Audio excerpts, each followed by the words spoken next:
अस्सलाम वालेकुम दोस्तों, जैसा कि आप जानते हैं राशिद बाबा जी, उम्मीद होगी सारे बहन भाई खैरियत से होंगे। दोस्तों आपकी खिदमत में हाजिर है नई अपडेट साथ। एपी सिंह तेरे सर में ठा ठा, एपी सिंह लानत तेरी जिंदगी के ऊपर। मोमी मलिक जी ने आंटी सीमा के ऊपर और एपी सिंह के ऊपर एफआईआर करवाई है। दोस्तों ये आप मोमी मलिक जी का इंटरव्यू है, आप इंटरव्यू सुने।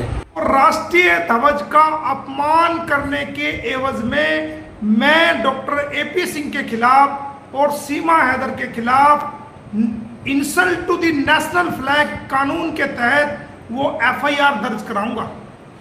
उसके खिलाफ मैं एफआईआर दर्ज कराऊंगा। तो इस बारे में 24 घंटे के अंदर माफी मांगे। सबसे बड़ी गलती तो यह है कि जब हमारे देश की स्वतंत्रता का जो दिवस है वो 15 अगस्त है, तो आप कौन होते हैं 12 अगस्त को देश की स्वतंत्रता का दिवस मनाने वाले? ये पाकिस्तान से आई हुई इलीगल ट्रेसपासर्स कौन होती है हमारे 15 अगस्त को 12 अगस्त में बदलने वाली? और ये कहता है, ये देखिए इंटरव्यू देते देते भी अब भी उल्टा पकड़ रहा है।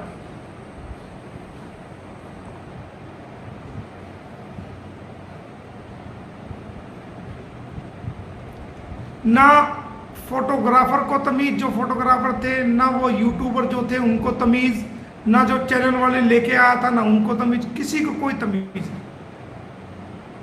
नेशनल फ्लैग के बारे में किसी को कोई तमीज नहीं। तो देखो दोस्तों, आप यहीं से अंदाजा लगा सकते हो कि देशभक्ति क्या है और देशभक्ति किसको कहती है। देशभक्ति भी अकल से होती है, दिल से होती है, खाली पब्लिसिटी से नहीं होती।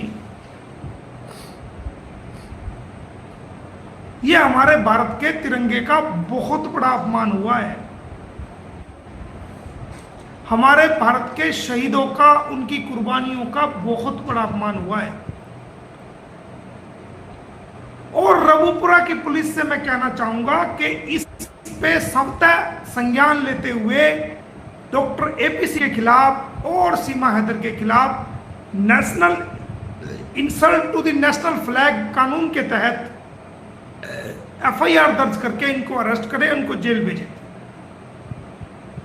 अगर 24 घंटे के अंदर अंदर डॉक्टर एपी सिंह, मनोज मस्ताना जो वहां मौजूद था पत्रकार, और जितने लोग वहां वो पत्रकार यूट्यूबर थे, सीमा हैदर, अगर ये सभी लोग ऑनलाइन आकर माफी नहीं मांगते हैं तो 24 घंटे के बाद मैं इनके खिलाफ एफआईआर दर्ज कराऊंगा। बख्शूंगा नहीं। अपने राष्ट्रीय ध्वज का अपमान हम नहीं सहेंगे। हमारे भारत देश के राष्ट्रीय ध्वज का अपमान नहीं सहेगा हिंदुस्तान। अपने राष्ट्रीय तिरंगे का अपमान नहीं सहेगा हिंदुस्तान। फिर कहता हूं कि अपने राष्ट्रीय ध्वज का अपमान नहीं सहेगा हिंदुस्तान। तो ये तो एक बात हुई दोस्तों। अब इससे अलग कुछ और थोड़ी सी बात कर लेते हैं।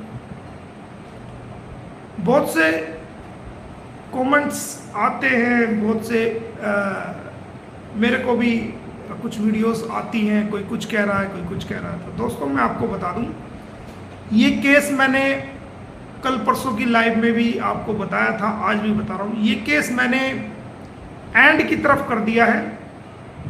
15 अगस्त के बाद हम सीमा हैदर की कैंसलेशन ऑफ बेल की तरफ जाएंगे और उसमें कैंसलेशन ऑफ बेल जो है हम उसमें फाइल करेंगे।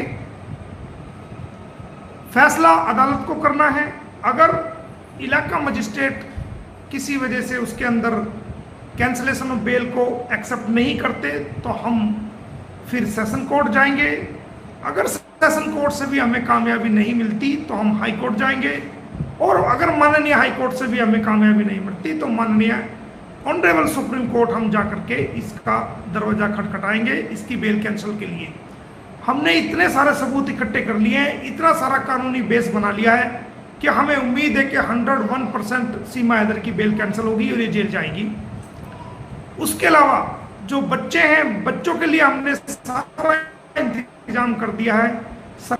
सरकार की को वो ऑर्डर भेजे जा चुके हैं, जिन ऑर्डर के तहत उन बच्चों को कस्टडी में लेकर के और उनको सरकारी निगरानी में रखा जाएगा, ताकि उनकी प्रोडक्शन हो सके, उन बच्चों की सही से देखभाल हो सके, उनकी पढ़ाई का इंतजाम हो सके और उन बच्चों पर सरकारी निगाह रहे, उन्हें किसी प्रकार का खतरा ना हो।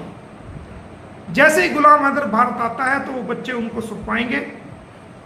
अगर गुलाम हैदर के भारत आने में वीजा में किसी प्रकार की प्रॉब्लम होती है तो मैं खुद इस्लामाबाद अपने भारतीय उच्चायोग में जाऊंगा और मैं अपनी रिस्पॉन्सिबिलिटी और जिम्मेवारी पर गुलाम हैदर को भारत में लेके आऊंगा और उसको कोर्ट में पेश करूंगा। उनके बच्चों को उनको दिलवाने का काम हम करेंगे। जितनी भी हमने प्रोसीडिंग की है, चाहे वो नेपाल के रास्ते में हो, चाहे सिविल कोर्ट्स हो या क्रिमिनल कोर्ट्स हो भारत में, वो सारी प्रोसीडिंग जो है वो प्रोसेस में है, चल रही है। और अब इसका जेल जाने का समय नजदीक आ गया है। 15 अगस्त के बाद हम कभी भी इसके खिलाफ जो है कैंसिलेशन ऑफ बेल फाइल करेंगे और हमें उम्मीद है कि हम कामयाब होंगे आपकी दुआओं से। इसको जेल कराएंगे, बच्चों को सरकारी कस्टडी में जो है लिया जाएगा।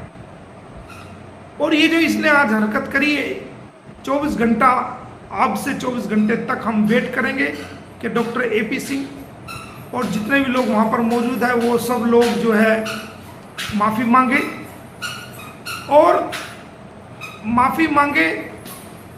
और वो लोग जो है इस चीज के लिए रिग्रेट करें कि हमने ये गलती की है और उनके खिलाफ फिर जो है वो, अगर वो माफी नहीं मांगते तो हम कानूनी कार्रवाई अमल करेंगे। ये दूसरी बात हुई। अब एक छोटी सी बात और मैं आपके सामने कहता हूं। मैंने एक बहन, माइक वाली बहन है, उसकी किसी ने मुझे कटिंग भेजा, क्योंकि मुझे तो टाइम नहीं होता सुनने का। तो वो कह रही थी, क्या हुआ जी, ये हुआ जी, हम पत्रकार हैं जी और हमारा काम है सवाल पूछना, ये करना, वो करना। भाई जैसे आप पत्रकार है ना, ऐसे आप एक अपना YouTube चलाती हैं, आप अपने YouTube की पत्रकार हैं, किसी चैनल की पत्रकार नहीं है। और जिस प्रकार आप YouTube चलाती हैं उस और अपने YouTube के लिए क्वेश्चन करती हैं, उसी प्रकार बहुत सारे भारत में यूट्यूबर्स हैं जो अपने YouTube को चलाते हैं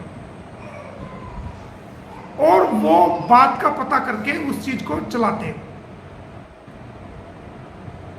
तो सवाल तो वो भी पूछते हैं, लेकिन सवाल पूछने का ढंग आना चाहिए, तरीका होना चाहिए। और जितना बड़ा पत्रकार होता है उसको उतना ही अच्छा ढंग आता है।